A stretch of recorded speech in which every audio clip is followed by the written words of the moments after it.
मुझे याद है कि पिछली सदी के अंतिम दशक में उत्तर प्रदेश में माननीय मुलायम सिंह जब मुख्यमंत्री थे और उसी के दौरान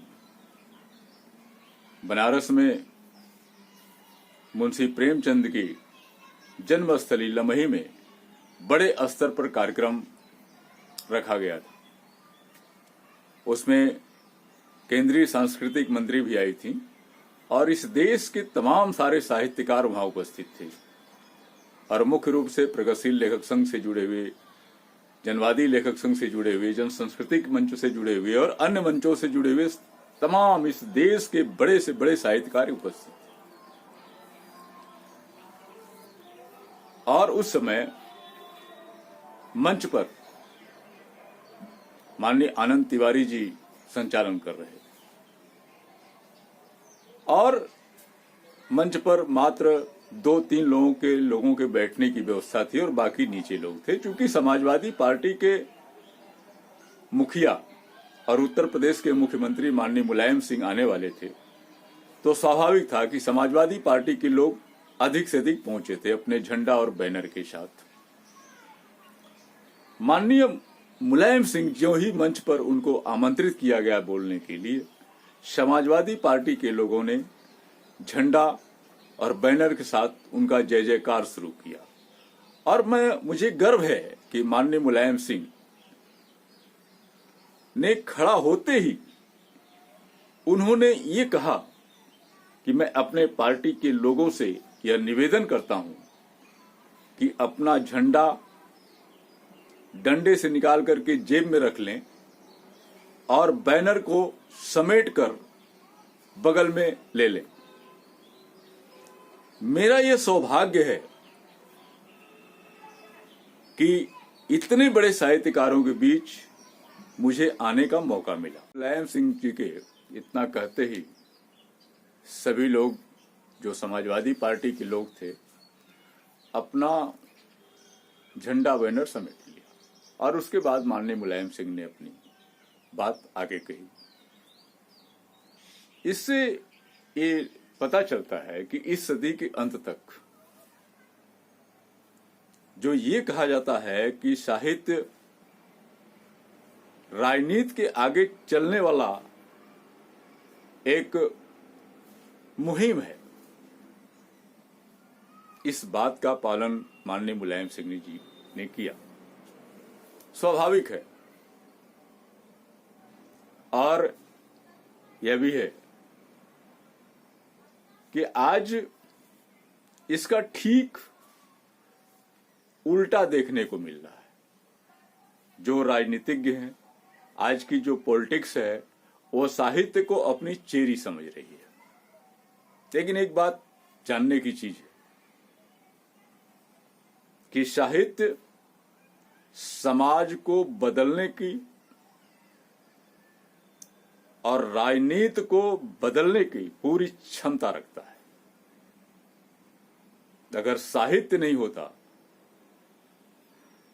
तो समाज में जो बदलाव होता है वह और भी धीमी गति से होता।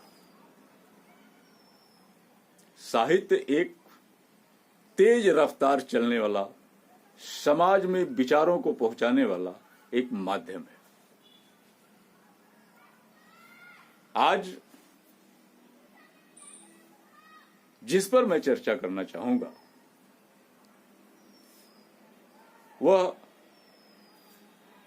साहित्यकार कभी साहित्य को आज की नजरिया से ही देखते। उनका कहना था कि लिखने से समाज नहीं बदलता, आंदोलन से समाज बदलता है। बात सही है, इसमें कोई दो राय नहीं है, लेकिन आंदोलन को जिंदा रखने का कार्य सिर्फ साहित्य करता है। आज वही बात है कि जब व्यक्ति राजनीतिक ज्यादा होता है, आंदोलनकारी ज्यादा होता है, तो स्वाभाविक है साहित्य पर उसका चिंतन कम होता है। लेकिन जब वो साहित्यकार होता है, जब साहित्यिक चिंतन करता है, सामाजिक चिंतन करता है, दार्शनिक चिंतन करता है और समाज को एक अच्छे रास्ते पर ले जाना चाहता है, तो निश्चित तौर से उसे कलम उठानी ही पड़ती है।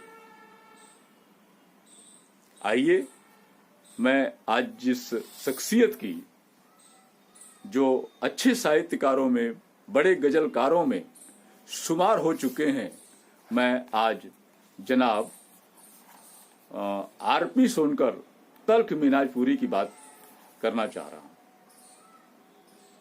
उनकी अभी एक हाल ही में किताब गजल संग्रह प्रकाशन में आई है, जिसका नाम है जिंदगी अनुबंध है, और ये है माननीय आरपी सोनकर तल्ख मिनाजपुरी। और ये बेशक शुरुआती दौर से चिंतक रहे हैं, संघर्षशील व्यक्ति रहे हैं और उस समाज से आए हैं जिस समाज को इसमें हमेशा पद्दलित होते रहना पड़ा है। उस समाज से आए हैं तो स्वाभाविक है कि प्रतिरोध उनके खूनों में है, उनके ब्लड में है। और यही है कि उनका इतिहास भी जो शुरू होता है, उनका संघर्ष का रास्ता, वह मार्क्सवाद से शुरू होता है और अंततः बाबा साहब की प्रेरणा से वे अंबेडकरवादी दर्शन की तरफ मुड़ते हैं। लेकिन जो उनका के साहित्य में तल्खफन है, वह मार्क्सिस्ट भी है और अंबेडकरवादी भी है। और जो दलित चिंतकों की जो विचार है, वो सब घुल मिलकर आई है। इसलिए माननीय आरपी सोनकर साहब को जो किताब उन्होंने दी है, जो गजलों के तेवर हैं, उनसे ये पता चलता है कि इनको मात्र दलित साहित्यकारों में शुमार करना नाइंसाफी हो। क्योंकि मैं ये बताना चाहूंगा कि जो दलित राजनीति है, वो किसी पॉइंट पर रूढ़ हो गई है और जो मार्क्सवादी चिंतन है, साहित्य है, वहां तो छटपटाहट आज भी बरकरार है। माननीय आरपी सोनकर जी में छटपटाहट बरकरार है।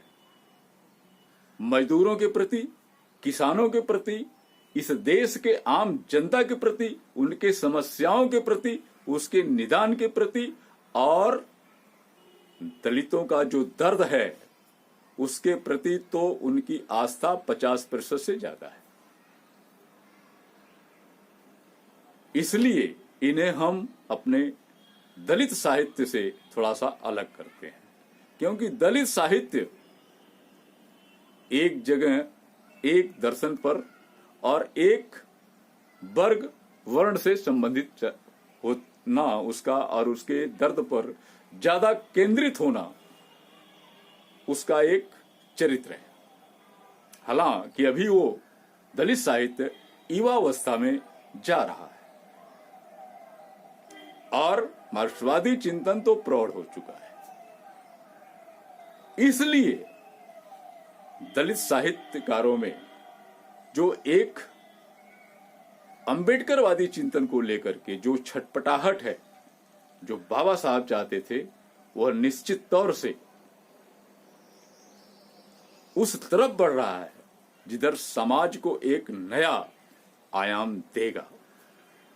आइए, मैं इस पर ज्यादा बात करते हुए नहीं आगे बढ़ना चाहता हूं और इस विषय में यह जो विप्लवी प्रकाशन का से किताब आई है और इसमें जहां तक कहा गया है, यह किताब उन्होंने अपने पूज्य पिताजी, माताजी और संगनी राधा रानी जी को और सामाजिक परिवर्तन के पक्षधारों को समर्पित किया है। यह एक बहुत बड़ी बात है और इसमें अहमद निसार जौनपुरी साहब जी कहते हैं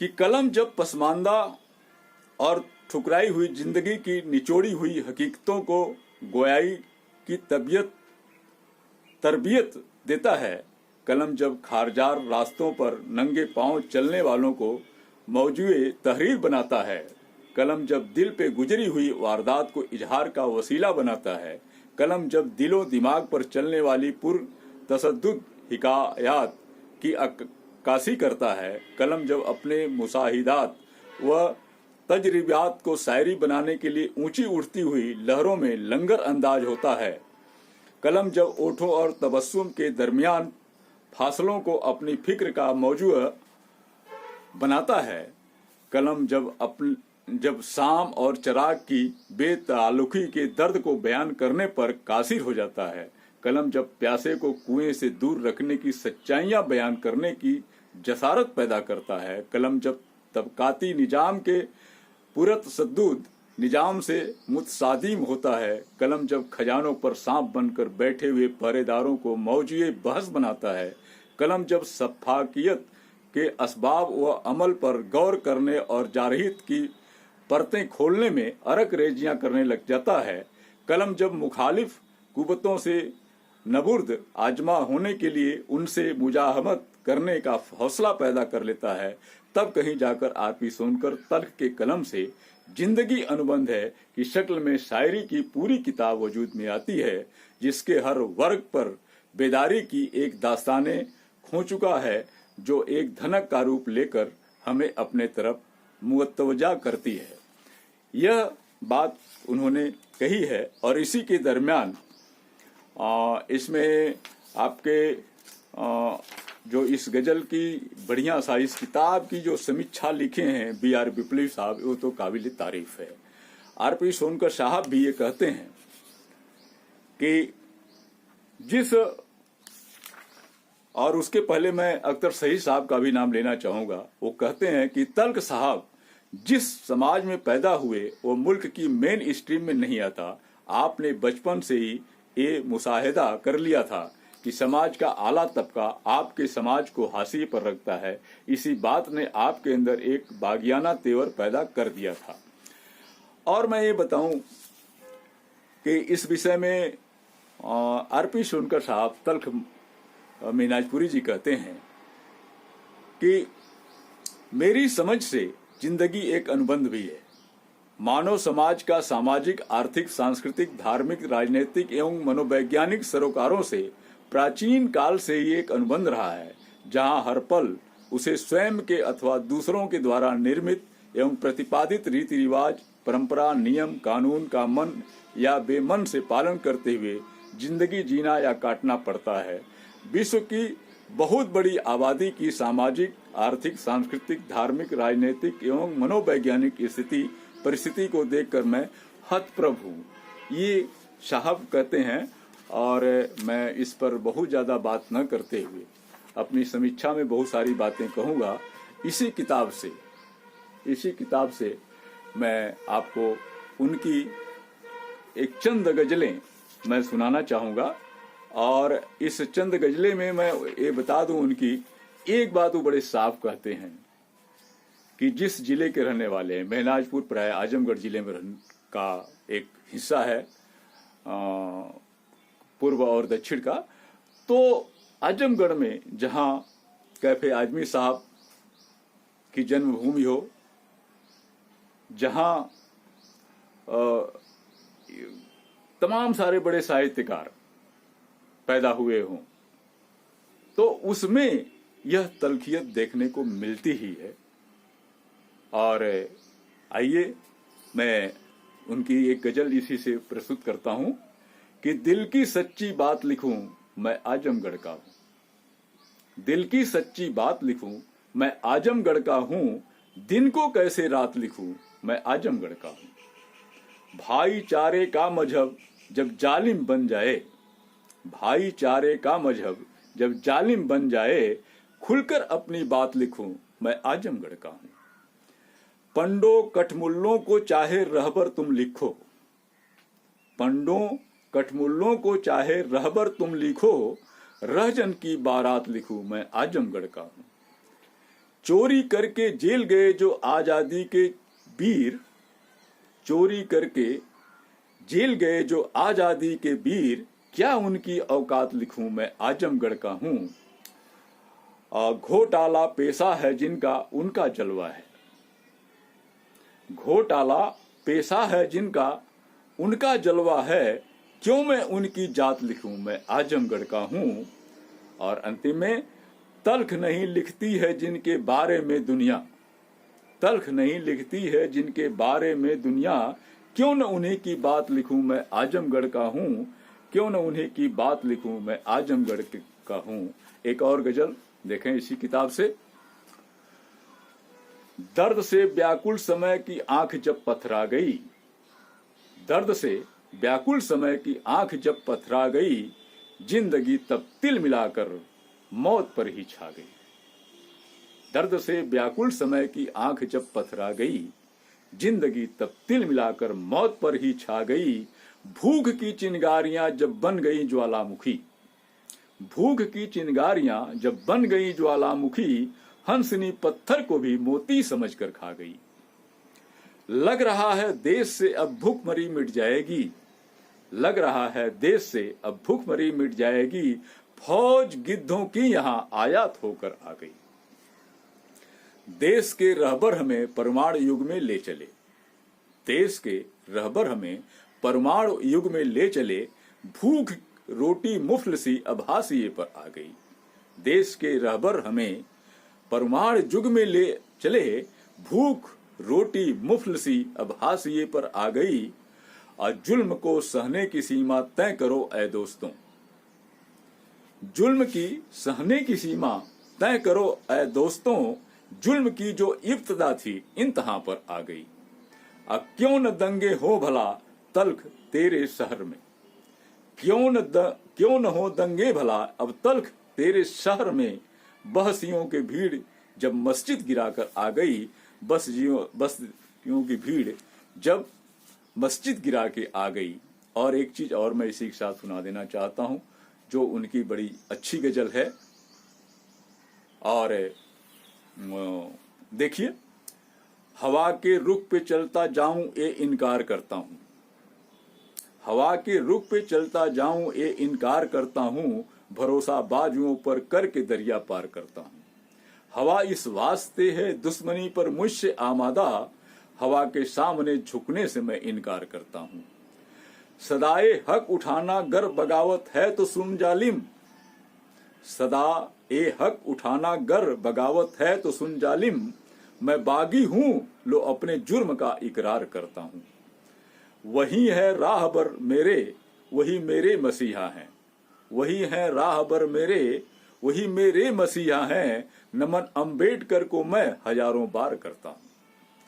इस मिट्टी का शायर हूं इसी के सदके जाऊं मैं, इसी मिट्टी का शायर हूं इसी सदके जाऊं मैं। अब मैं अपने मुल्क की मिट्टी से बेहद प्यार करता हूं।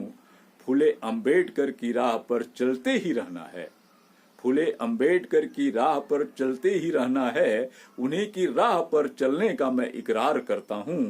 हकीकत को समझना भी गंवारा है नहीं तुमको, हकीकत को समझना भी गंवारा है नहीं तुमको। यकीनन बेवजह ही तुमसे मैं तकरार करता हूं, यकीनन बेवजह ही तुमसे मैं तकरार करता हूं।